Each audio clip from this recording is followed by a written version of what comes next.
A billionaire brings a poor black man to his sister's wedding. At least, that's what the family sees. A black man in a wrinkled cotton suit, frayed cuffs, scuffed shoes, no watch, no ring. He looks like he borrowed the outfit from a thrift store. "Excuse me, I'm a guest of Preston Caldwell." Harrison Caldwell, the bride's father, looks at him the way one looks at garbage. "A guest?" He laughs. "Preston drags some poor black beggar to my daughter's wedding and calls it a guest?" He steps forward.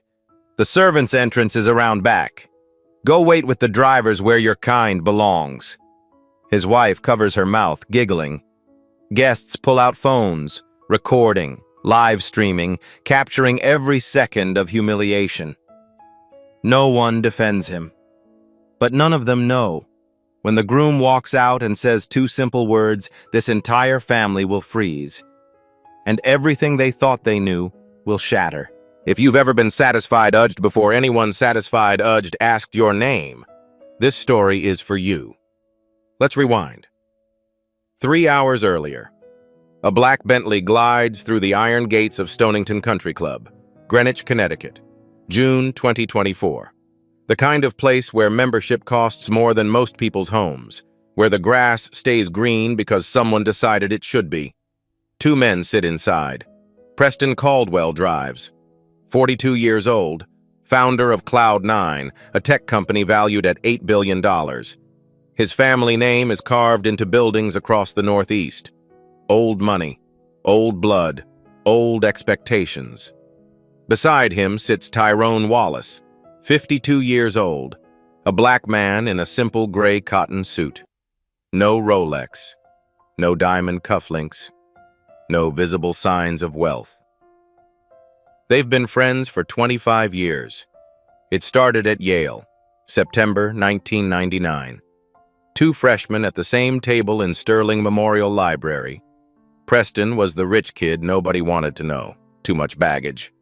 Too many assumptions. People saw his last name and decided he wasn't worth knowing as a person. Tyrone was the scholarship kid from Baltimore, Cherry Hill housing projects. His mother, Gloria, cleaned houses for families like the Caldwells. She worked double shifts so her son could have books instead of excuses. Preston looked up from his reading. "What are you studying?" Tyrone showed him. "Economics." "Me too." Preston smiled. "Want to grab coffee after?" No calculation, no agenda, just 2 18-year-olds who didn't care about what the other one was, only who they were. 25 years later, their paths have twisted and converged in ways neither predicted. Preston built Cloud9 from a dorm room idea into a tech empire.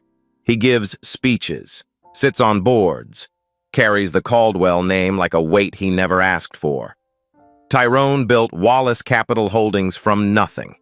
Started with $50,000 borrowed against his mother's life insurance. Now manages over $12 billion in assets. Forbes 400. Net worth, $4.2 billion. Self-made score, perfect 10. But here's the thing about Tyrone Wallace. He doesn't wear his success like armor. The watch on his wrist costs $40. The suit he wears today is cotton, not silk. When he drives himself. No entourage, no fanfare. "People show you who they are," Tyrone once told Preston. "I like to let them." 2 weeks ago, Preston called his oldest friend. "Samantha's getting married. I need you there." Samantha, Preston's younger sister, the one Caldwell who actually has a heart. She's marrying Derek Anderson, a man the family has never fully embraced. "Your father still has issues," Tyrone said. "Not a question. My father has many things. Issues is a polite word for some of them." "Then why do you want me there?" Preston's answer came after a long pause, the kind that holds 25 years of friendship. "Because Samantha deserves to know who actually supports her, and because my family needs to see themselves. Sometimes people need a mirror, Tyrone. You've always been mine." Receipt R1. The text message sits in Tyrone's phone. Preston's words, time-stamped 2 weeks ago. "I need you there. You'll understand why." Now the Bentley rolls to a stop. Tyrone looks at the white columns, the manicured hedges, the valets in crisp uniforms, the world arranged for certain people and inconvenient for others. "Ready?" Preston asks. Tyrone takes a breath, smells fresh-cut grass and expensive perfume. "I've been ready my whole life." They step out of the car, and Harrison Caldwell is already waiting at the entrance. Watching, judging, deciding. Mini cliffhanger. The car doors close, and Harrison Caldwell steps forward. Harrison Caldwell stands at the top of the entrance steps like a king surveying his domain. 70 years old, silver hair swept back with precision, navy Brioni suit, Oni, Patek Philippe watch. His posture broadcasts ownership of this club, this day, this family. Preston reaches the steps first. Harrison embraces him. A patriarch's grip. "Son, good to see you." "Dad." Then Harrison's eyes move to the man beside his son. They travel slowly, deliberately, from Tyrone's face to his scuffed shoes and back again. The assessment takes 3 seconds. The satisfied judgment takes less. Harrison does not extend his hand. "Excuse me, I'm a guest of Preston Caldwell." Harrison's lip curls. "A guest?" He laughs, cold, sharp. "Preston drags some poor black beggar to my daughter's wedding and calls it a guest?" The words land like slaps. Poor, black, beggar. 3 words, each one a verdict. Harrison steps closer. His voice drops but carries venom. "The servant's entrance is around back. Go wait with the drivers where your kind belongs." Receipt R2. Go wait with the drivers where your kind belongs. 10 words. No question mark. A command delivered to a man worth more than the speaker will ever know. Tyrone's hand, still extended, hangs in the air for a moment. He lowers it slowly. His face remains neutral, the way water stays still before a stone breaks its surface. "I'm not with the drivers, sir. I'm here as Preston's guest." "Preston's guest?" Harrison's voice rises. "My son's charity project? His little diversity experiment?" Eleanor Caldwell appears at the doorway, 67, pearls at her throat, a smile that doesn't reach her eyes. She takes one look at Tyrone and covers her mouth, giggling. "Oh my." She turns to Harrison. "Preston always did have strange hobbies." Guests gathering near the entrance begin to notice. Whispers ripple through the crowd. "Who is that?" "Someone Preston brought, apparently." "In that suit? To a Caldwell wedding?" Phones appear, screens glow. Someone starts a live stream. The caption reads, "OMG drama at the wedding already." Preston steps forward. "Dad, Tyrone is my friend. My oldest friend. From Yale. I invited him." "From Yale?" Harrison scoffs. "They'll let anyone in these days, won't they? Affirmative action, quotas, the standards have collapsed." "Dad." "No." Harrison raises a hand. "This is Samantha's day. I won't have it ruined by this." He gestures at Tyrone like he's pointing at a stain on the carpet. Margaret Whitfield, an elderly woman dripping with diamonds, leans toward her husband. Her whisper carries perfectly. "Harrison should call security. That man clearly doesn't belong." Her husband nods. "Probably snuck in hoping for free food." Laughter, soft but sharp. Tyrone hears every word. He stands alone in the middle of the circular driveway. Staff members glance at him as they pass, some curious, some uncomfortable, none approaching. The roses lining the entrance smell expensive, bred for appearance, not fragrance. Even the flowers here are performing. Richard Thornton, the club's general manager, approaches with a clipboard and a tight smile. "Sir, I'm going to need to see your invitation and identification." Tyrone produces both. the heavy cardstock, the embossed lettering, his driver's license. Thornton examines them like he's checking for counterfeits. Types something into his tablet. Compares. Types again. Across the driveway, an elderly white couple walks past without being stopped. A younger family enters through the main doors with nothing but a wave. Only Tyrone gets checked. "Everything seems to be in order," Thornton finally says. He sounds disappointed. "Thank you." Preston returns, jaw tight. "I'm sorry, I'm so sorry." "Don't be." Tyrone takes back his license. "This is why you invited me, isn't it? So they could see themselves." "I didn't think it would be this bad." "It's always this bad, Preston. The only difference is today you're watching." They walk toward the entrance, past the mahogany doors, into a ballroom where 180 guests mingle beneath crystal chandeliers. Tyrone is one of two black people in the room. The other is behind the bar, serving drinks. Mini cliffhanger. The cocktail hour begins, and the humiliation is just getting started. The ballroom smells of white lilies and inherited wealth. 180 guests circulate in careful patterns. Champagne flutes catch light from chandeliers that cost more than most college educations. The women wear silk and diamonds. The men wear confidence and contempt. Tyrone stands near the window, a glass of sparkling water in his hand. He chose water deliberately. Clarity requires sobriety. The first approach comes within minutes. A woman in her 60s, blonde hair lacquered into submission, Cartier bracelet heavy on her wrist, sidles up with the predatory grace of a society matron scenting prey. "So," she sips her champagne. "How exactly do you know Preston?" "We were roommates at Yale," it's set, and her eyebrows arch.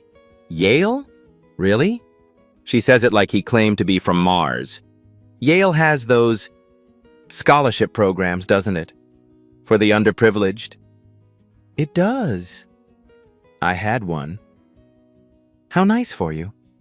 She pats his arm, the way one pats a stray dog before walking away.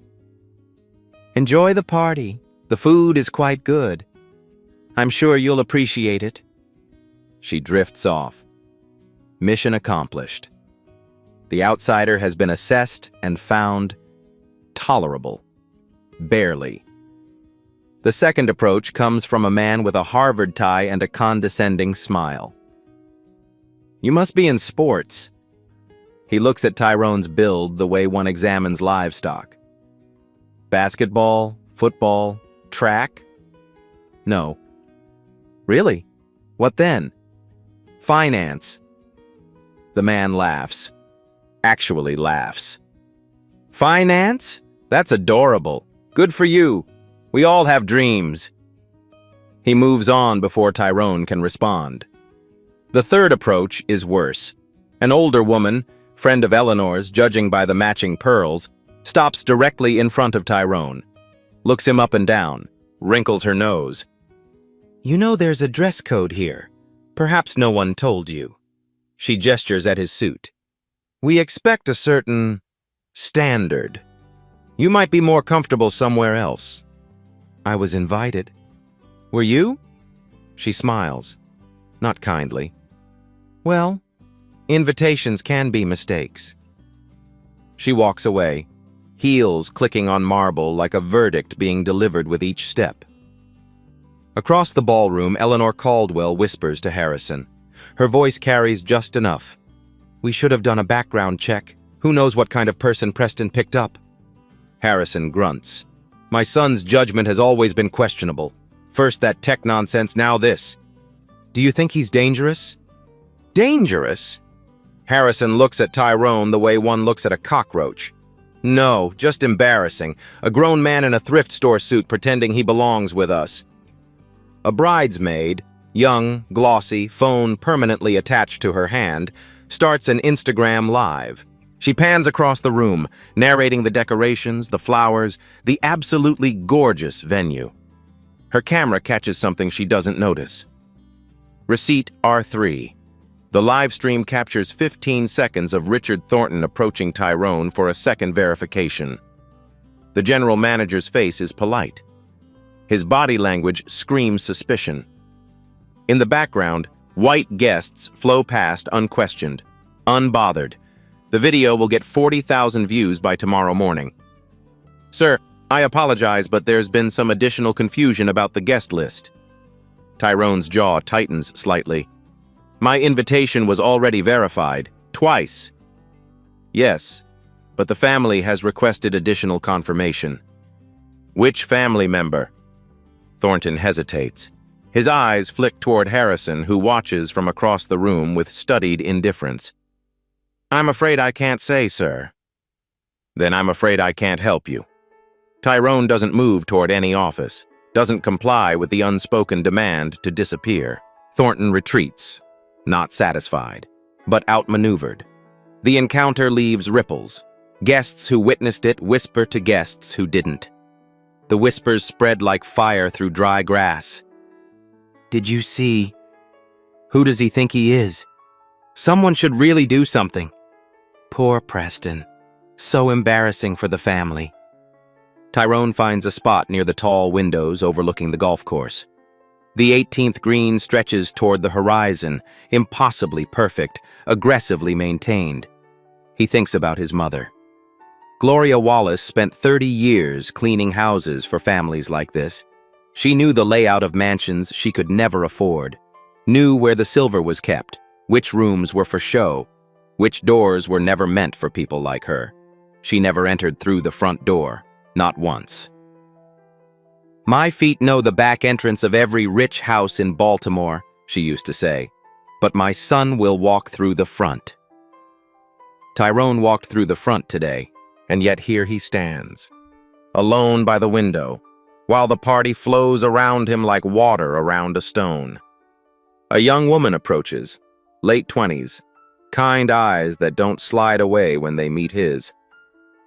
Mr. Wallace? Yes? I'm one of the bridesmaids, Lisa. She glances around nervously.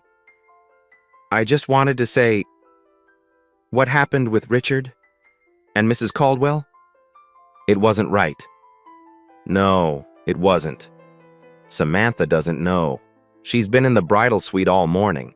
But if she knew what her father said, it's her wedding day. She shouldn't have to know. Lisa nods, relieved and ashamed in equal measure. Preston picked well, she says quietly. His friends, I mean. You seem kind. She disappears back into the crowd before Tyrone can respond. The cocktail hour winds toward its end. Guests begin migrating toward the garden terrace for the ceremony. Tyrone remains by the window, watching, waiting. A door opens at the far end of the ballroom. A man in a white tuxedo steps out, adjusting his boutonniere. Derek Anderson, the groom. He scans the crowd for familiar faces. His eyes find Tyrone, and everything stops. Mini cliffhanger. Derek's face changes, and he starts walking. Fast. Derek Anderson's face breaks into a grin, not a polite grin, not a social grin, the kind that comes from genuine surprise meeting genuine warmth in the same breath. He crosses the ballroom with purpose, weaving through clusters of champagne-holding guests who part for the groom without understanding why he's moving so fast. Toward the man by the window, toward the man in the wrinkled cotton suit, toward the man everyone has spent the last hour dismissing. Derek reaches Tyrone, extends his hand, grips it firm, and says 2 words. Hello, boss. The room goes silent. Conversations freeze mid-sentence. Champagne glasses pause halfway to lips. 180 pairs of eyes turn toward the 2 men.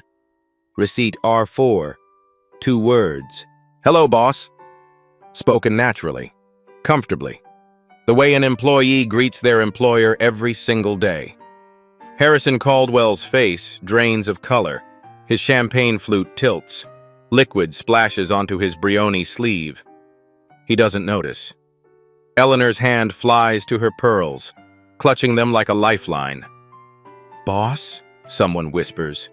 The word ripples through the crowd. Derek turns to face the room, his hand still on Tyrone's shoulder, genuine confusion on his face. Wait, you haven't met? He looks around at the assembled Caldwell family and their 200 closest acquaintances. This is Tyrone Wallace, CEO of Wallace Capital Holdings. I've worked for him for 6 years. Silence. Absolute. Complete. Suffocating. Tyrone Wallace, CEO. Wallace Capital Holdings, one of the most respected investment firms on the East Coast. 6 years. The groom, the man marrying into the Caldwell family, has worked for this man for 6 years. Phones appear again, but the typing is different now. Tyrone Wallace, billionaire. Google delivers its verdict in milliseconds. Forbes 400. Net worth, $4.2 billion.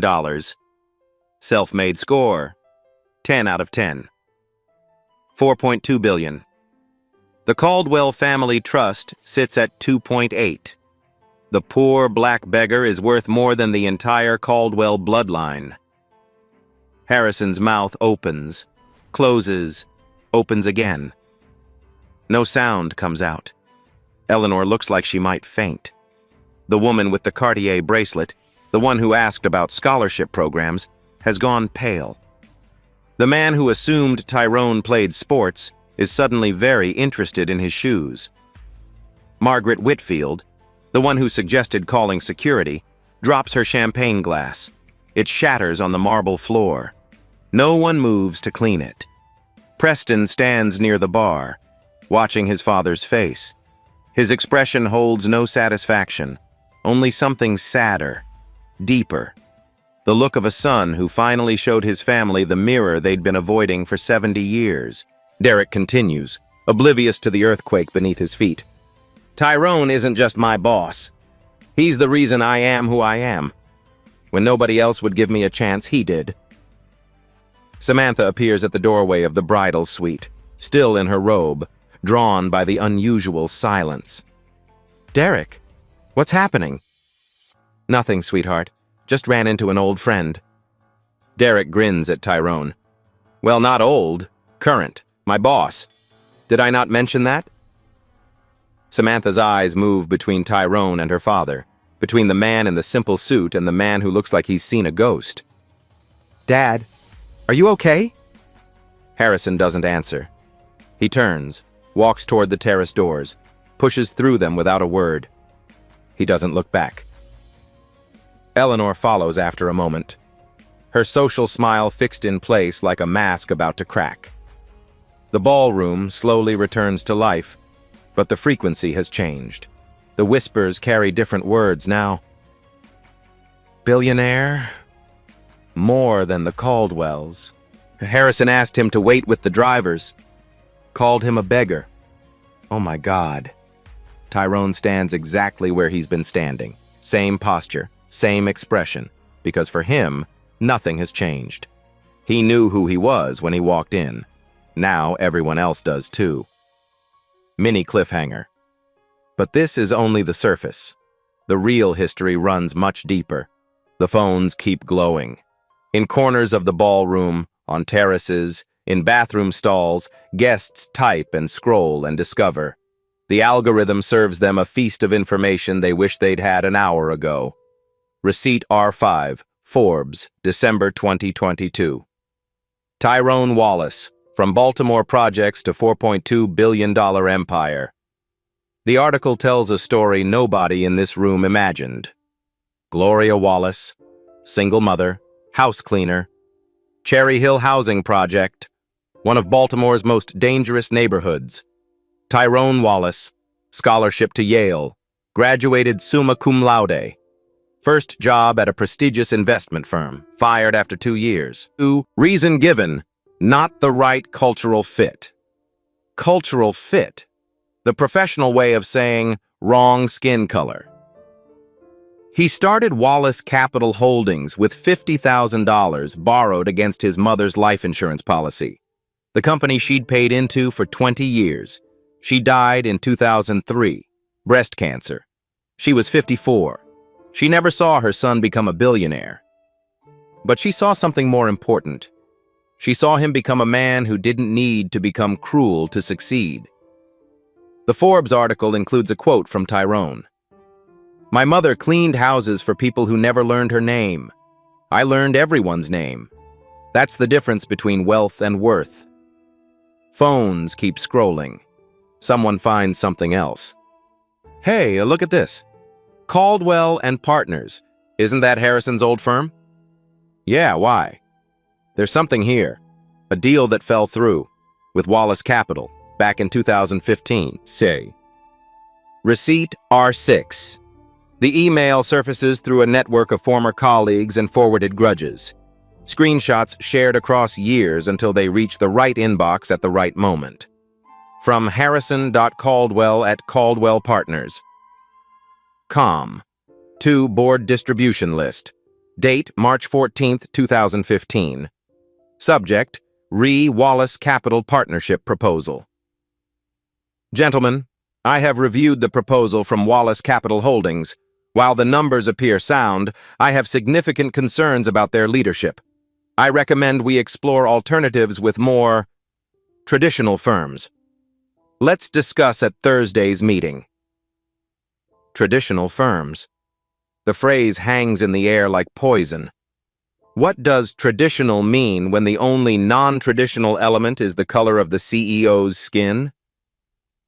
The deal collapsed. Wallace Capital went elsewhere. Found partners who cared about returns, not pigmentation. Over the next 8 years, Wallace Capital's assets grew by 400%. Caldwell and Partners posted losses in 2018. Merged with a larger firm in 2020. Absorbed, really. Swallowed whole. Harrison Caldwell's concerns about leadership cost his firm a partnership worth hundreds of millions of dollars. The man he called a beggar today could have made him rich 9 years ago. If only Harrison had been able to see past the color of Tyrone's skin. Preston finds his friend by the window. The email is circulating. "I know. I'm sorry." "Don't be. I've known about that email for years. It didn't change anything then. It doesn't change anything now. But everyone else is learning what you and I already knew." Tyrone's voice remains level, calm. The voice of a man who stopped needing validation decades ago. "Your father made a judgment based on what he assumed about me. It cost him. That's not my burden to carry." Across the room, Victoria Palmer watches the scene unfold. 48 years old. Attorney specializing in civil rights litigation. She's here as Derek's guest. They met through a pro bono case years ago. She knows this club intimately. Receipt R7. Victoria applied for membership at Stonington Country Club 3 years ago. Her credentials were impeccable. Partner at a major firm, multiple awards, more than enough income to meet every financial requirement. Application denied. Reason given, membership at capacity. 1 week later, 2 white families were admitted. Their applications had been submitted after hers. Victoria sued. Palmer versus Stonington Country Club 2019. Case dismissed. Insufficient evidence of pattern discrimination. One case isn't a pattern. One person isn't proof. But today, Victoria is watching a pattern emerge in real time. The membership records of Stonington Country Club stretch back 100 years. The founding families, Caldwell among them, established the club in 1923. Since then, thousands of members have joined and departed. Not a single one has been black. Not in 100 years. 100 years. 0 black members. That's not coincidence, that's architecture. The club's official policies contain no discriminatory language. The guest requirements are technically neutral. But neutrality on paper and neutrality in practice are different things. Tyrone got checked twice today, questioned twice, treated like an intruder in a space where he was explicitly invited. The bartender working tonight? He's been serving at this club for 15 years. He's never been offered membership. The question has never even been asked. Victoria approaches Preston at the bar. "Your friend Wallace, how long have you known each other?" 25 years. "And he's never been here before?" Preston's jaw tightens. "He was never invited. My father made sure of that." "Your father has a pattern." "My father has many things. Pattern is one word for it." Victoria hands him her card. "If Tyrone ever wants to talk, legally speaking, I have experience with institutions like this one." Preston takes the card, tucks it into his pocket. "If you're watching this story unfold and wondering where it leads, stay with me." The ceremony is about to begin, but the real revelation is still coming. What these people don't know about Tyrone Wallace will change everything. The cocktail hour officially ends.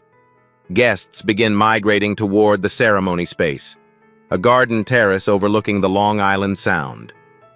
White chairs arranged in perfect rows, an arbor draped in flowers. Harrison has not returned from wherever he fled. Eleanor finally coaxes him back inside, whispering urgently, gesturing toward the garden where their daughter waits to be married. He walks past Tyrone without acknowledgement, without eye contact. The way you walk past furniture you wish would disappear. But his ears are red. His hands are fisted at his sides. This is not over. The string quartet begins to play. Pachelbel's cannon, the universal signal for ceremonies about to commence. Derek takes his position at the altar. His best man stands beside him. Preston walks to his seat. He'll give Samantha away later, walking her down the aisle because their father refused to participate in what he called this circus. Tyrone finds his assigned seat. Back row, near the kitchen entrance. The seat that says guest without saying welcome. He watches the garden fill with people who looked past him an hour ago and can't stop looking now. The music swells. Samantha appears in the doorway, radiant in white, holding calla lilies. Her eyes find Derek. And for this moment, nothing else matters. This is still a wedding, still a love story, still a day that belongs to the bride and groom. But underneath the music and the flowers and the vows about to be spoken, something else is building. A reckoning. And Harrison Caldwell has no idea how much worse it's about to get. Mini cliffhanger. The ceremony ends. But Harrison has one more move to make. The ceremony ends with a kiss and applause. Derek and Samantha Anderson, husband and wife. The string quartet plays something triumphant as the couple walks back down the aisle, beaming, oblivious to the undertow. The reception begins in the main ballroom. Tables arranged with military precision, place cards in elegant calligraphy, a seating chart designed to separate undesirables from the important people. Tyrone's table is in the back corner, near the kitchen doors, next to the emergency exit. He doesn't complain. He sits. He waits. He watches. Harrison Caldwell waits exactly 12 minutes after the receiving line disperses. Then he moves. He finds Preston on the terrace, drinking scotch and staring at the water. "We need to talk." Preston doesn't turn around. "Do we?" "You planned this." Harrison's voice is low but carries venom. "You wanted to humiliate me on your sister's wedding day." "No, Dad. I wanted you to see yourself." "What I see is my son betraying his family for some..." He stops himself, breathes. "For your friend." "My friend? The billionaire? The self-made success story? That friend? Don't play games with me." Preston finally turns. His eyes are hard. "I'm not playing anything. I invited my oldest friend to my sister's wedding. Everything that happened after, every assumption, every insult, every time you decided who Tyrone was without asking a single question, that was all you, Dad. That was your choice." He should have said something, should have identified himself. "Why?" Preston's voice rises. Why should he have to announce his net worth to be treated like a human being? Is that the standard now? You check bank accounts before you offer basic decency? Harrison steps closer. His face is red. His hands are shaking. This is not over. Actually, it is. The trust fund. Harrison plays his card. Samantha's inheritance. Consider it frozen. Preston goes very still. What? Until certain adjustments are made. Your choice of guests. Derek's employment situation. These things have consequences. You would punish Samantha for my choices? I will protect this family from embarrassment. The only embarrassment here is you. Preston sets down his glass. The crystal clicks against the stone railing. And Samantha's trust fund is legally separate. You can't touch it. I had lawyers verify that years ago, because I always knew, you'd try something like this eventually. Harrison's mouth opens, closes. He has no response. Inside the ballroom, Samantha has found Derek near their table. Mascara streaks her cheeks. Derek, my father just told me. I know, I heard. He said he's cutting me off because your boss. Tyrone has nothing to do with your father's choices. Derek's voice is firm but gentle. Your father decided who Tyrone was the moment he saw him. He was wrong. That's not Tyrone's fault. It's not my fault. It's not yours. But the things people are saying... What things? That my boss is a billionaire who showed up in a regular suit? That your father asked him to wait with the drivers? Called him a beggar? Samantha's tears continue, but something shifts behind her eyes. My father really said that? Go wait with the drivers where your kind belongs. Word for word. Oh, God.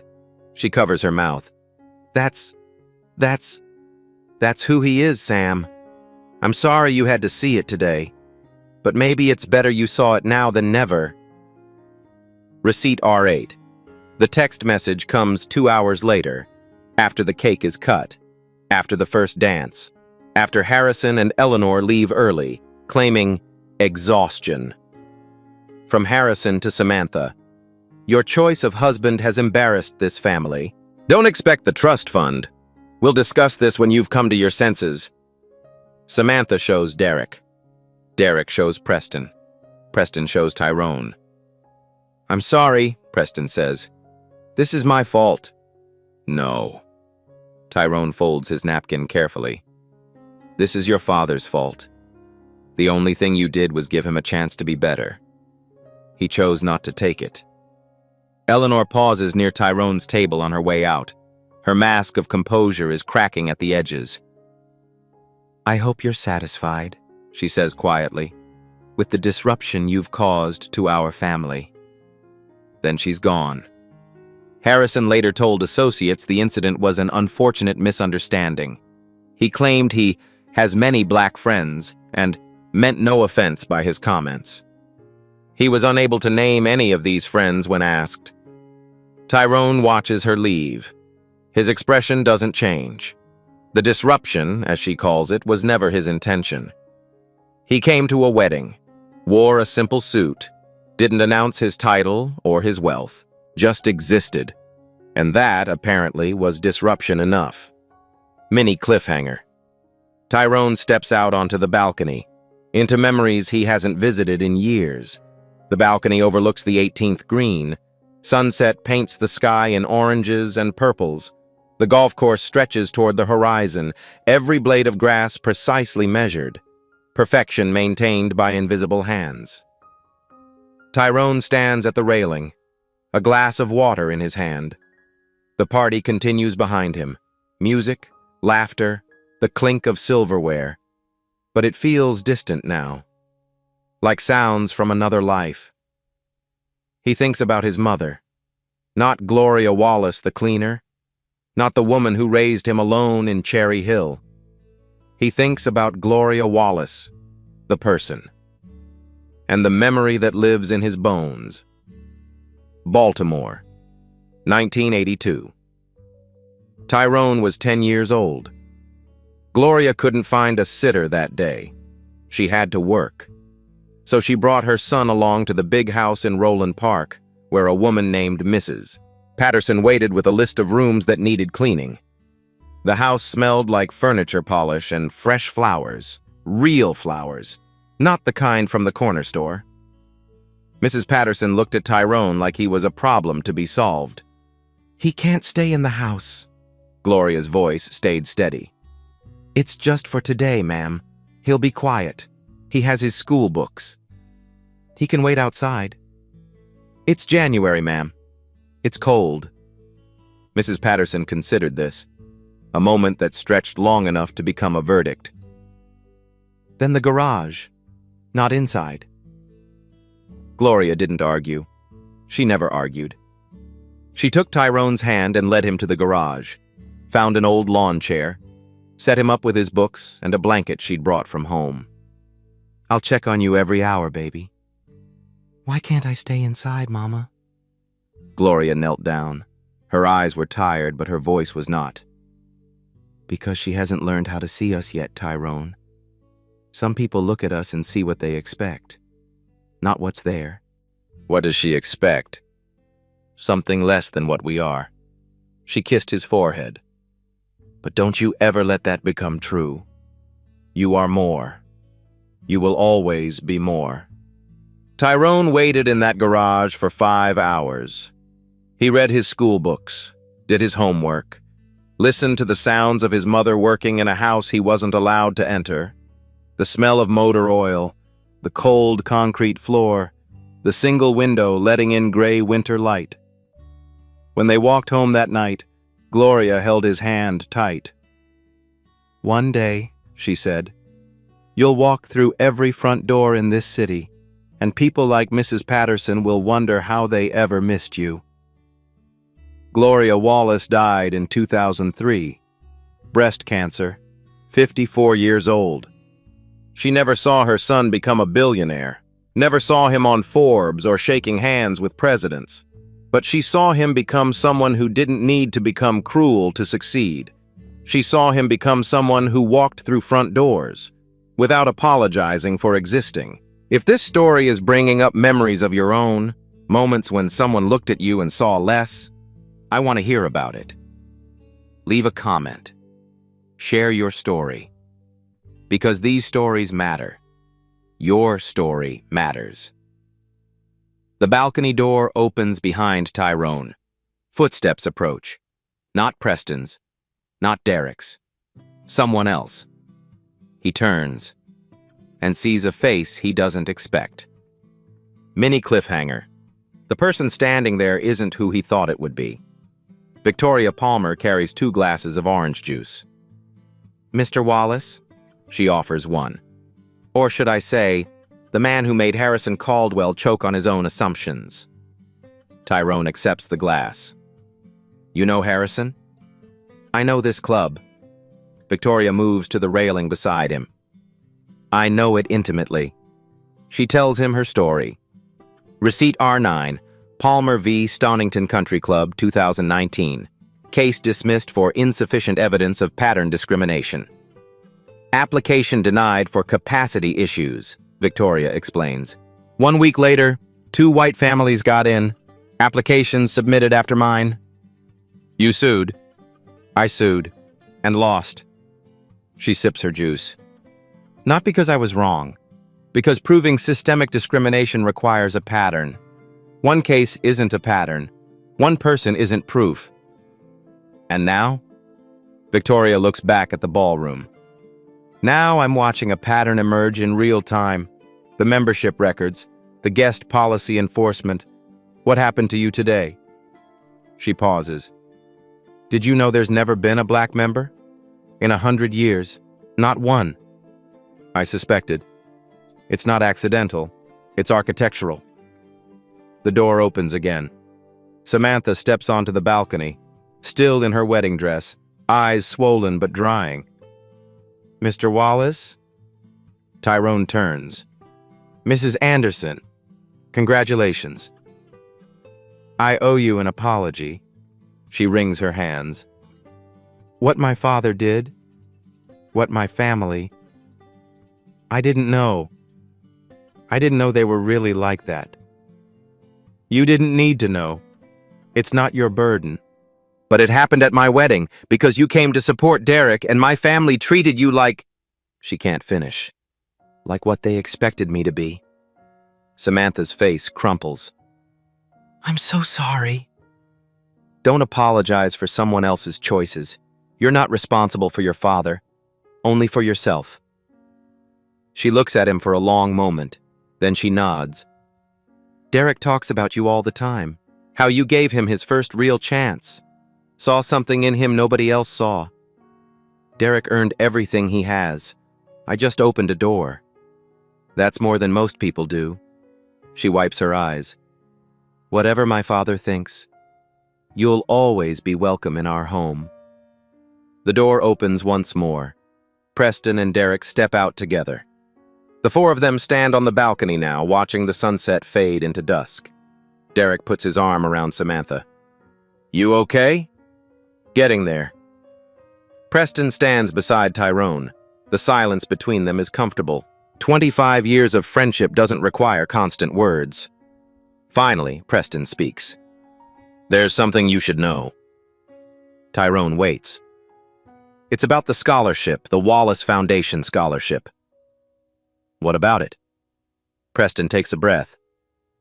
Olivia Caldwell, my cousin, Harrison's niece. He pauses. She's a recipient. Tyrone's expression doesn't change. I know. You know. I know every scholarship recipient. It's my foundation. But Harrison doesn't know. Nobody in my family knows where her scholarship comes from. The irony settles over them like evening mist. The man who rejected Tyrone's leadership has a niece whose entire future exists because of Tyrone's generosity. Mini cliffhanger. The revelation is just beginning. Receipt R10. Wallace Foundation Educational Grant. Recipient: Olivia Caldwell. Year: 2022. Full scholarship to Cambridge University. Reference number: WF 2022-0156. Harrison's niece, Preston repeats. She applied 3 years ago. Full ride. Cambridge. One of only 15 recipients that year.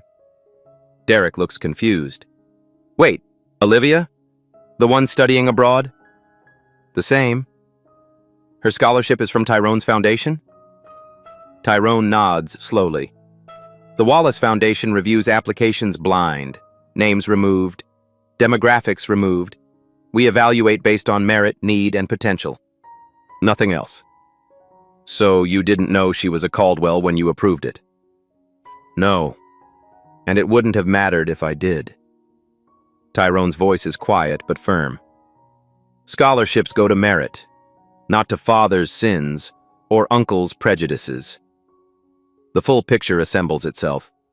Harrison Caldwell, the man who wrote an email expressing concerns about leadership at Wallace Capital, the man who asked Tyrone to wait with the drivers, the man who called him a beggar at his own daughter's wedding. His niece's education, her entire future, exists because of Tyrone Wallace's foundation. Receipt R11. The thank you letter sits in the foundation's files. From Olivia's mother, Harrison's sister, to Tyrone Wallace directly. Mr. Wallace, you gave my daughter a future. When no one else believed in her potential, your foundation did. We are forever grateful. We are forever grateful. Words written by Harrison's own sister, about the man Harrison called a beggar. Does Olivia know the source? Derek asks. She does now. Preston pulls out his phone, shows a recent message. She found out last month. She's been wanting to write to Tyrone directly, but wasn't sure how. Samantha reads the message. Her hand covers her mouth. My God, my father has no idea. None. Preston shakes his head. His own sister is forever grateful to the man he humiliated today. The irony is staggering. Almost too perfect. Almost too cruel. But it's not revenge. The The scholarship was awarded 3 years ago, long before today, long before Harrison's behavior provided context for this revelation. Tyrone didn't plan this, didn't orchestrate it, didn't even know the connection until after the grant was approved. The universe, it seems, has its own sense of justice. "What do you want to do with this?" Derek asks. Tyrone considers the question. He could go public, could leak the connection to the same whisper networks that have spent the afternoon circulating Harrison's email, could watch Harrison Caldwell's reputation crumble under the weight of his own hypocrisy. But that's not who Tyrone Wallace is. That's not who Gloria Wallace raised him to be. "Nothing," he says finally. Olivia's scholarship is Olivia's story. It's not a weapon. It's not revenge. It's a young woman getting an education she deserves. And Harrison? Harrison will have to live with who he is. Tyrone looks out at the darkening sky. That's punishment enough. Preston puts a hand on his friend's shoulder. "My mother used to say you were a better man than our family deserved to know."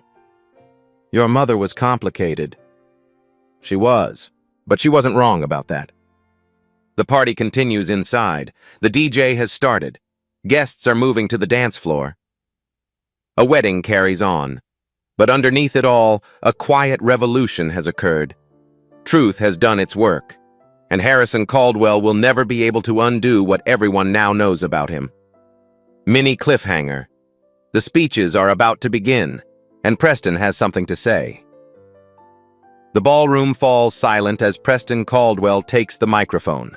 180 guests settle into their seats. Phones lower. Conversations pause.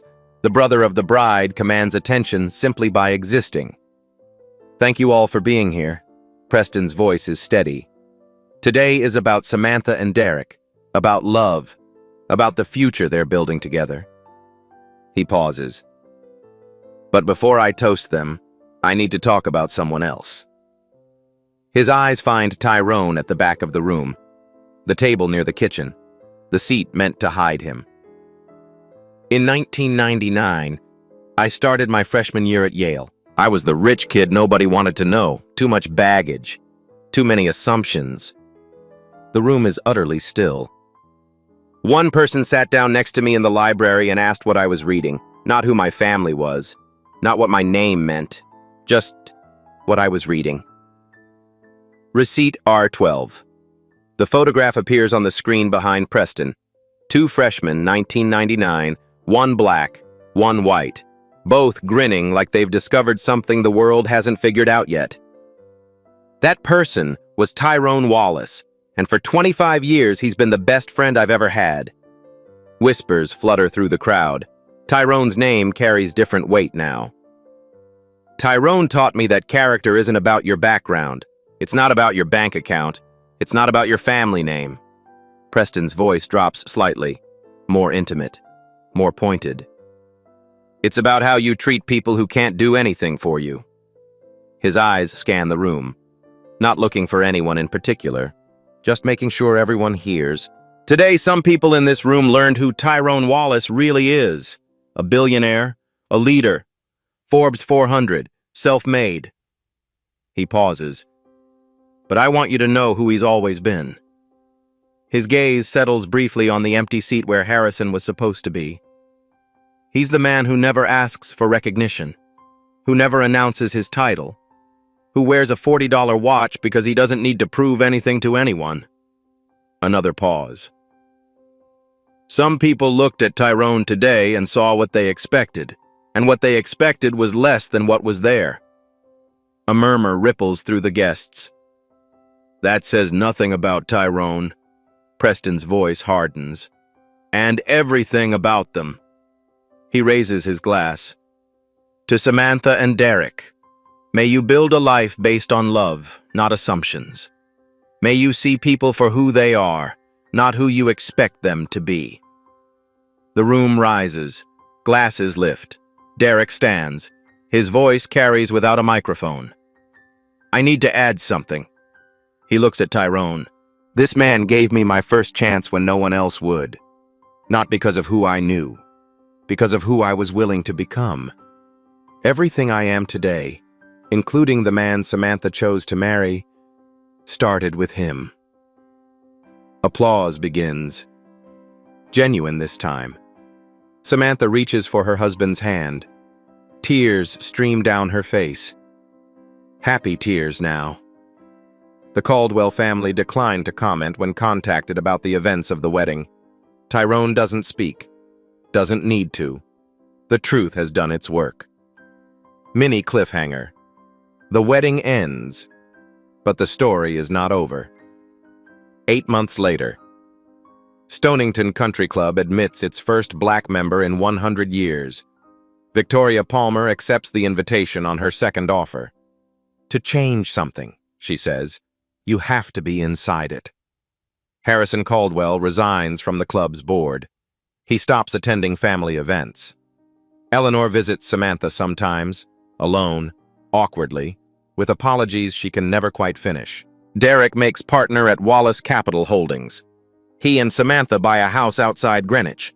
They don't join any country clubs. Olivia Caldwell graduates from Cambridge with honors. She writes to Tyrone directly now. Her letters discuss education reform, breaking cycles, paying forward. She signs them, with endless gratitude, Olivia. Tyrone Wallace still wears his $40 watch, still drives himself, still walks through front doors without announcing who he is. He visits his mother's grave in Baltimore every year on her birthday, brings calla lilies, stands in silence. One day, she told him once, you'll walk through every front door in this city, and people like them will wonder how they ever missed you. She was right. She was always right. A billionaire brought a poor black man to his sister's wedding. The family froze when the groom said, "Hello, boss." And the family learned what everyone should already know. The value of a person is not in how they treat those with power. It's in how they treat those they believe have none. If this story made you think about how you see others, share it. Subscribe. And remember, the person you overlook today might be the one you need tomorrow.